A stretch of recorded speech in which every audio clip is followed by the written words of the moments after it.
I should have known something was wrong when Sarah kept checking her phone during my birthday toast. 28 candles flickered on my cake while everyone sang, and there she was, my best friend since college, smiling at her screen like she had a delicious secret. The same smile she used to give me when we'd gossip about boys in our dorm room. I was so naive.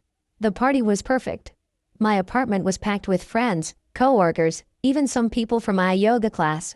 I'd spent weeks planning it, sending cute invites, making a playlist, buying those expensive macaron everyone loves. I wanted everything to be special because this year felt different. This year, I was finally over Jake. Jake, my ex-boyfriend of 3 years who'd crushed my soul 18 months ago when he said he needed space to find himself. Translation, he'd found someone else's bed to find himself in. Sarah had been my lifeline during that breakup. She'd held me while I sobbed, brought me ice cream, told me I was better off without him. She'd been the perfect best friend. Past tense. I was refilling the wine glasses when I saw them through my kitchen window. The back patio was dimly lit, but I'd recognize Jake's stupid man bun anywhere. He was out there with someone, and they were close. Really close. My heart stopped. The woman turned slightly, and I saw her profile. Sarah's profile. My Sarah. Laughing at something he was saying, the same laugh she used to say for our inside jokes. I stood there holding a bottle of Pinot Grigio like an idiot, watching my best friend kiss my ex-boyfriend at my own birthday party. The wine bottle slipped from my hands. It didn't break, just rolled across my hardwood floor, leaving a trail of white wine like an accusation. Birthday girl. Where'd you go? My co-worker Emma bounced into the kitchen, already tipsy. We're about to do shots. I couldn't move. Couldn't speak. Through the window, I watched Jake's hands move to Sarah's waist. The same way he used to hold me. The same intimate gesture that once made me feel special, chosen. Are you okay? You look like you've seen a ghost. I had. I'd seen the ghost of my trust, my friendship, my ability to believe people when they said they cared about me. I need some air, I managed. But I didn't go outside. I couldn't face them. Instead, I locked myself in my bedroom and started scrolling through Sarah's Instagram. How had I missed this? How long had this been happening? The evidence was all there, hidden in plain sight. Sarah's recent posts suddenly made sense. The girls' night photos where she was dressed up but wouldn't say where she was going. The mysterious dinner with family when I knew her parents lived across the country. The way she'd started mentioning Jake's name casually in conversation again after months of radio silence about him. Remember that restaurant Jake took you to? I went there yesterday. Still overpriced. Jake posted this funny meme. You'd hate it. She'd been testing the waters. Seeing how I'd react. Probably reporting back to him about my healing process. My bedroom door was thin. I could hear my party continuing without me. People laughing, music playing, someone doing a terrible karaoke version of Don't Stop Believin'. My birthday party had become background noise to my personal apocalypse. I found the proof I was looking for in her tagged photos. 3 weeks ago, someone named Michelle had tagged Sarah in a group photo at a restaurant. In the background, barely visible, was Jake. They weren't sitting together, but they were both there. Both pretending they weren't. 2 months ago, a mutual friend had posted a beach day photo. Sarah was in it, and if you looked carefully, which I was now doing like a forensic investigator, you could see Jake's distinctive tattoo in the edge of the frame. They'd been hiding this for months. While I'd been healing, growing, learning to be happy again, they'd been carrying on a secret relationship right under my nose. A soft knock on my bedroom door made me jump. Honey? Sarah's voice. Sweet, concerned, fake. Emma said you weren't feeling well. Can I come in? I stared at the door handle, watching it turn slowly. She was going to come in here and lie to my face. Again. I'm fine, I called out. Just need a minute. Are you sure? You've been gone for like 20 minutes. People are asking about you. 20 minutes. I'd been gone for 20 minutes, and she hadn't once wondered if she should stop making out with my ex-boyfriend at my birthday party long enough to check on me. Where were you? I asked through the door. A pause. What do you mean? When Emma came looking for me. Where were you? Another pause. Longer this time. I was talking to some people on the patio. Why? Lie. The word hung in the air between us like smoke. I opened the door. Sarah stood there in her perfect party dress, the one I'd helped her pick out last week, with slightly smudged lipstick and guilty eyes. Who were you talking to on the patio? I asked. She blinked. Just. You know, people. From the party. Which people? I don't remember exactly. A few different people. Her voice was getting higher, the way it always did when she was nervous. Why are you interrogating me? This is weird. Is Jake here? The question hit her like a physical blow. Her face went white, then red, then white again. Jake? Why would Jake be here? This is your birthday party. But I saw the answer in her eyes. The panic.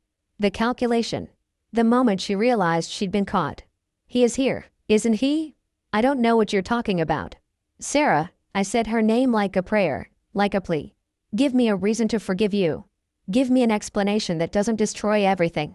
She opened her mouth, closed it, opened it again. It's not what you think, she finally whispered. And there it was. The confession wrapped in a denial. The admission that there was, in fact, something to think about. The party noise from the living room felt miles away. Here in my bedroom doorway, the two people I'd trusted most had reduced my world to splinters. How long? I asked. It just happened. Tonight. We ran into each other and... Don't. My voice came out harder than I'd ever heard it. Don't lie to me anymore. How long, Sarah? She started crying. Pretty tears that didn't mess up her mascara. Even her breakdown was Instagram-worthy. 4 months, she whispered. 4 months. 4 months of lies, of fake sympathy, of pretending to be my friend while dating the man who'd broken my heart. 4 months of me trusting her with my healing process while she was falling in love with my pain. I thought about all the times she'd asked how I was doing with the breakup. All the times she'd listened to me analyze what went wrong with Jake, nodding sympathetically while she was probably comparing notes with him later. The betrayal was surgical. Precise. They hadn't just hurt me, they'd steadied me first. Get out, I said. Please, let me explain. Get out of my house. Both of you. I closed the bedroom door and locked it. Through the thin wall, I heard Sarah's muffled voice explaining something to someone, probably making excuses. Then I heard the front door open and close. Multiple times. My party was ending abruptly, and I was the reason why. I sat on my bed and stared at my reflection in the dresser mirror. 28 years old, alone on my birthday, while my best friend and my ex-boyfriend probably comforted each other about how badly they felt for hurting me. The worst part wasn't the betrayal itself. It was realizing that while I'd been working so hard to heal from Jake, while I'd been proud of myself for moving on, they'd been building something new on the foundation of my destroyed trust. I'd been the third wheel in my own recovery story. My phone buzzed with texts. Sarah, probably. Or maybe some of the party guests wondering what happened. I turned it face down and ignored it. In the sudden silence of my empty apartment, surrounded by dirty dishes and half-eaten birthday cake, I finally understood what people meant when they said betrayal comes from the people you love. Because I had loved her. Sarah had been more than my best friend, she'd been my sister, my safe harbor, the person I called when everything else fell apart. Now she was just another person who'd decided I wasn't worth their loyalty. The text started at 2:47 a.m. Sarah, please call me. I can explain everything. Sarah, I never meant for you to find out like this. Sarah, you're my best friend. That will never change. Sarah, I'm so sorry. Jake, Sarah told me what happened. We need to talk. I screenshot every single message. Not because I planned to respond, but because I needed proof that this nightmare was real. By morning, my phone had 23 missed calls and 47 text messages. Word travels fast when you kick your best friend out of your birthday party for secretly dating your ex. I called in sick to work. The thought of facing people, pretending everything was normal, making small talk about weekend plans, it felt impossible. Instead, I sat in my kitchen drinking coffee and reading the messages like evidence in a crime scene. Emma, coworker, girl, what happened last night?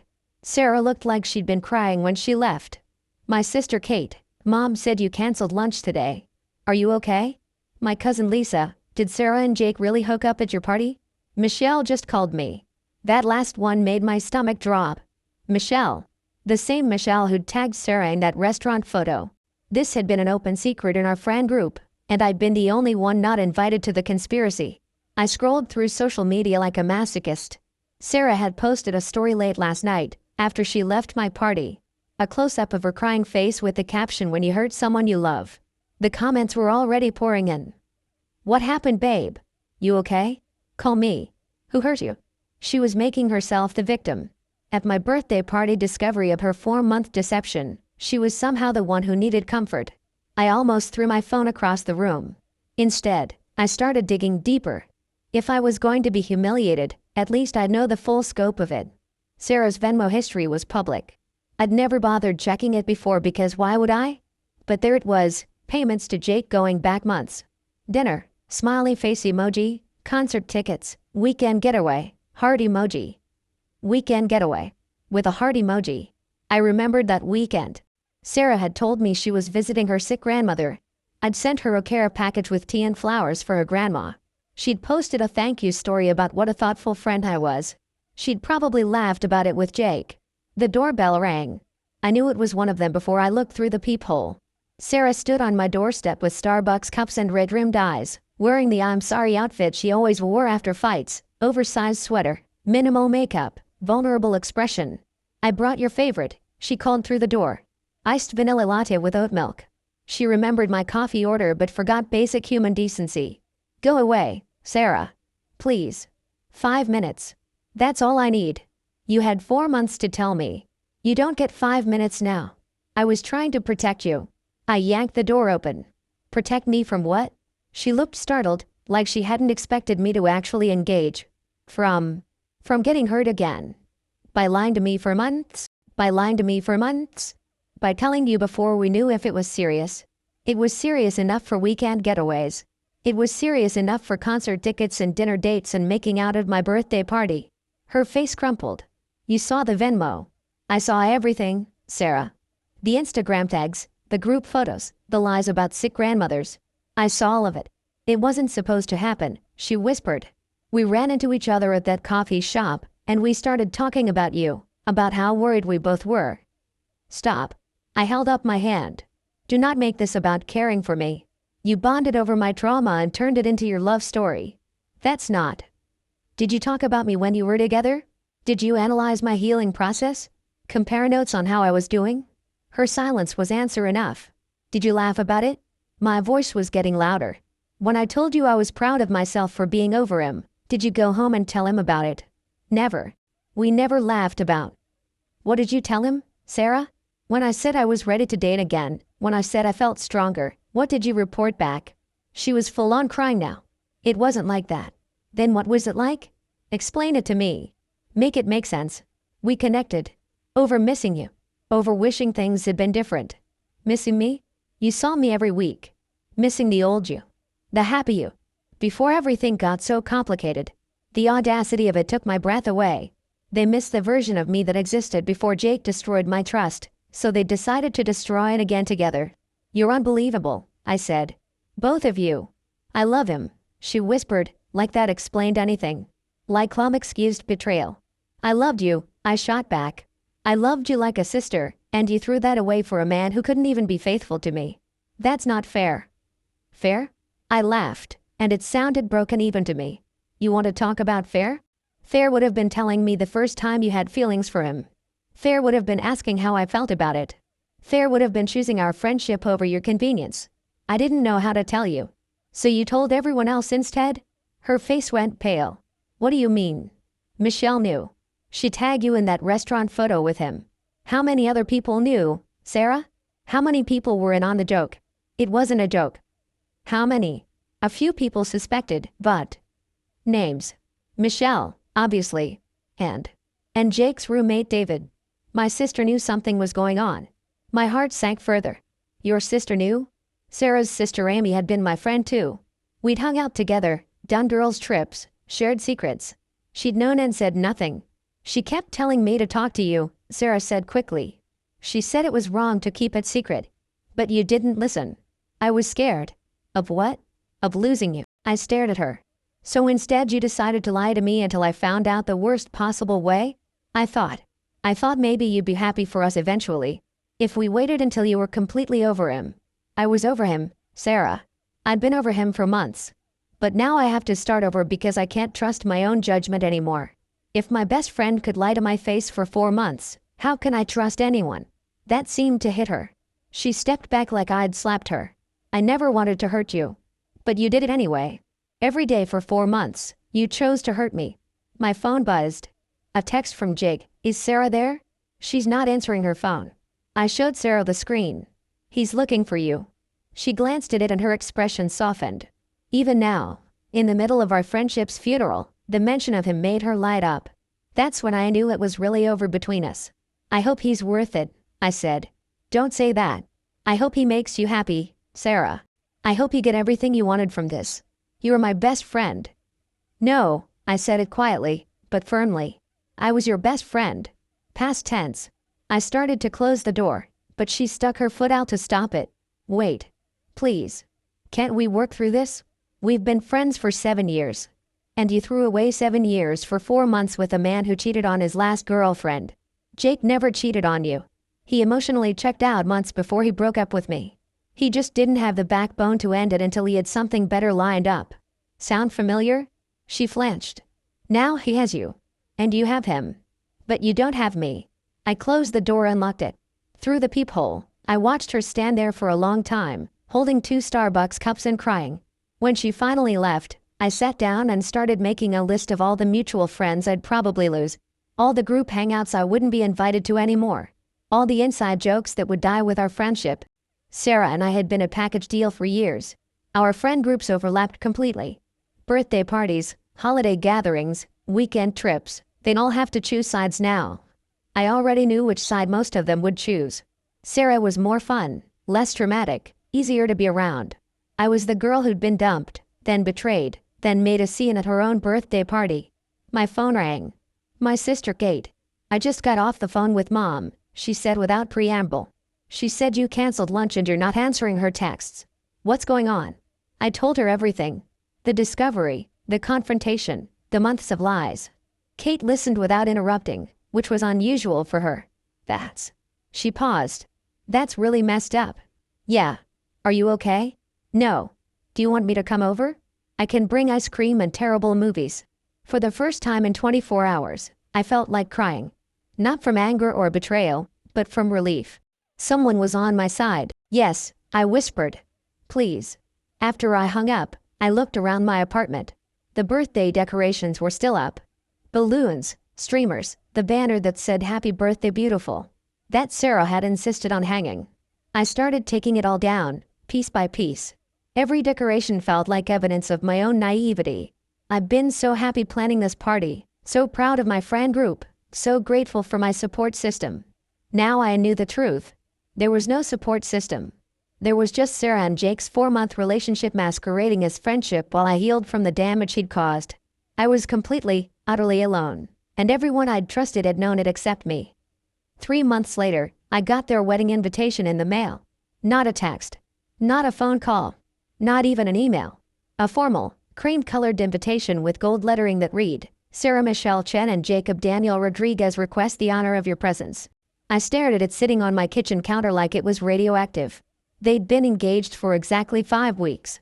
I knew because Sarah's engagement photos were everywhere on social media, and our mutual friends couldn't stop sharing them. The same friends who'd slowly stopped inviting me to things after my dramatic reaction to their relationship. The photos were beautiful, of course. Sarah in a flowing white dress, Jake in a perfectly fitted suit, both of them glowing with happiness in some picturesque field at golden hour. The kind of engagement photos that get featured on wedding blogs. The caption read, when you know, 2 hearts emoji, can't wait to marry my best friend. My best friend. The word she used to use about me. I'd become a ghost in my own social circle. Group chats went quiet when I joined them. Party invitations stopped coming. When I did see people, they treated me like I was fragile, speaking in careful, measured tones about safe topics. How's work? Seen any good movies lately? How's your family? Nobody mentioned Sarah. Nobody mentioned Jake. Nobody acknowledged that my entire support system had evaporated overnight. The worst part was watching them move on so seamlessly. Sarah's Instagram stories showed a constant stream of date nights, couples trips, lazy Sunday mornings in bed. She looked happier than I'd ever seen her, even during our best friendship moments. Jake looked different too. More settled. More content. Like he'd finally found what he'd been looking for when he told me he needed space. Turns out he hadn't needed space from relationships. He just needed space from me. I'd started therapy 2 months after the birthday party incident. Dr. Rodriguez, no relation to Jake, thankfully, had kind eyes and a way of asking questions that made me confront truths I wasn't ready for. How are you processing the isolation from your friend group? She asked during one session. I'm not isolated, I lied. I just need space to heal. Space? Or are you being excluded? The question hung in the air like an accusation. Both, I guess. Tell me about that. So I did. I told her about the group chat that had been renamed from squad goals, 2 hearts emoji, to something I wasn't included in. About the birthday party I found out about through Instagram stories. About Michelle's housewarming party where I saw photos of everyone I used to consider close friends, laughing and drinking and having the time of their lives. Without me. It seems like they've chosen to protect Sarah and Jake's comfort over your healing, Dr. Rodriguez observed. Maybe I'm the problem, I said. Maybe I am being too dramatic. Do you believe that? I thought about it. Really thought about it. No, I whispered. I think they just don't want to deal with the messiness of choosing sides, so they chose the easier option. Which is forgetting I exist. The therapy helped, but it couldn't fix the practical reality of my social life. I built my entire adult friendship network around Sarah. We'd been a unit for so long that extracting myself meant losing almost everyone. I tried making new friends. Downloaded apps, joined clubs, said yes to every invitation from co-workers. But it's hard to explain why you're starting over socially at 28 without sounding pathetic or bitter. My best friend stole my ex-boyfriend and now I have no friends doesn't exactly roll off the tongue at yoga class mixers. The wedding invitation sat on my counter for 3 days before I opened it fully. Inside was a handwritten note from Sarah. I know things are complicated between us, but you've been such an important part of my life. It wouldn't feel right to celebrate without you there. I hope you'll consider coming. Maybe we can finally talk and work things out. Love always, Sarah. Love always. After 4 months of lies and 3 months of radio silence, she signed it love always. I called my sister Kate. She invited me to the wedding, I said without preamble. Are you kidding me? There's a note. She wants to work things out. At her wedding? To your ex-boyfriend? She wants to work things out at the event celebrating her betrayal of you? When Kate put it like that, it sounded even more absurd. Maybe she genuinely feels bad, I said, though I didn't believe it myself. She feels bad because she knows what she did was wrong, but not bad enough to have done things differently. There's a difference. Kate was right, but part of me still wanted to believe that 7 years of friendship meant something. That somewhere under the layers of deception and self-preservation was the girl who'd held my hair back when I had food poisoning, who'd driven 6 hours to be my date to my cousin's wedding when I was too embarrassed to go alone. I RSVP'd no. 2 weeks later, I got a text from Sarah. I'm really disappointed you won't be there. I thought our friendship meant more to you than this. I stared at that message for a long time. The audacity of making me the villain in her story was breathtaking. I was the one who wouldn't prioritize our friendship. I was the one being stubborn and unforgiving. I typed and deleted a dozen responses before settling on, our friendship meant everything to me. That's why this hurts so much. She never responded. The wedding weekend, I turned off social media completely. I couldn't bear to see the photos, the happy posts, the celebration of their love story that began with my heartbreak. I spent Saturday at a pottery class, trying to lose myself in the therapeutic motion of shaping clay. The instructor was a woman in her 50s who radiated calm energy. First time? She asked. Yeah. I needed a distraction. From what, if you don't mind me asking? My ex-best friend is marrying my ex-boyfriend today. She winced. That's rough. How are you holding up? I don't know. Some days I'm angry. Some days I'm sad. Today I just feel empty. Empty can be good, she said thoughtfully. Empty means you have space to fill with new things. I wanted to believe her, but empty just felt like lonely with better marketing. On Monday, the wedding photos hit Instagram like a tsunami. Sarah looked radiant in a dress that probably cost more than my rent. Jake looked handsome and happy, like a man who'd never doubted his choices. The photos told a story of perfect love, surrounded by friends and family who supported their journey. Everyone was beautiful, everyone was smiling, everyone looked like they belonged in a fairy tale. I recognized every face in those photos. People who used to text me regularly, who used to include me in their weekend plans, who used to consider me part of their inner circle. They'd all chosen their side, and I wasn't on it. One photo in particular made my stomach drop. The bridesmaid's photo. Sarah was in the center, surrounded by 5 women in dusty rose dresses. Michelle was there, of course. Sarah's sister Amy. Her college roommate Jessica. My former coworker Nina, who I had introduced to the group 2 years ago. And Emma. Emma from my office, who'd been at my birthday party, who'd asked if I was okay when I disappeared into my bedroom. Emma, who I'd thought was my friend too. The caption read, "My girls." So grateful for these amazing women who've supported Jake and me through everything. Love you all so much. Through everything. Including lying to me for months, apparently. I closed Instagram and didn't open it again for a week. Dr. Rodriguez helped me process the wedding photos during our next session. How did seeing those images make you feel? Like I never existed. Like our friendship was so disposable that she could replace me completely and still have the perfect wedding. Do you think she replaced you? Or do you think she compartmentalized the guilt? What's the difference? If she replaced you, your friendship genuinely meant nothing to her. If she compartmentalized, it means she had to work to push down the knowledge that something important was missing. I considered this. I think she compartmentalized. The invitation, the note asking me to be there. I think part of her knows what she lost. And how does that make you feel? Worse, somehow. If I meant nothing, at least I could hate her cleanly. But knowing that she knows what she gave up and chose Jake anyway, that's harder to accept. Time moved forward whether I was ready or not. Seasons changed, holidays passed, life continued around me while I rebuilt from scratch. I made new friends slowly, carefully. I learned to enjoy my own company. I discovered hobbies I'd never had time for when my social calendar revolved around group activities. But I never stopped feeling the phantom pain of that lost friendship.